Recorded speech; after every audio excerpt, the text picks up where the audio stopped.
শনিবার জেরুজালেমের Greek orthodox patriarch থিওফিলস জিয়ানোপুলোস তুর্কি প্রেসিডেন্ট রিসেপ তাইয়েপ এরদোয়ানের হাতে একটি ফ্রেম করা দলিলের প্রতিলিপি উপস্থাপন করেন, যা খলিফা হযরত ওমর রাদিয়াল্লাহু তাআলা আনহু 638 খ্রিস্টাব্দে জেরুজালেম বিজয়ের পর খ্রিস্টানদের উদ্দেশ্যে প্রদান করেছিলেন।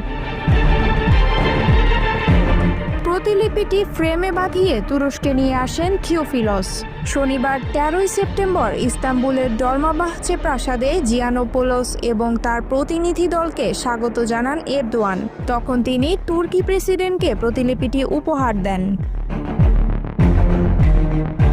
এই দলিলটি 638 খ্রিস্টাব্দে মুসলিম বাহিনীর হাতে জেরুজালেম বিজয়ের সময় রচিত হয়েছিল।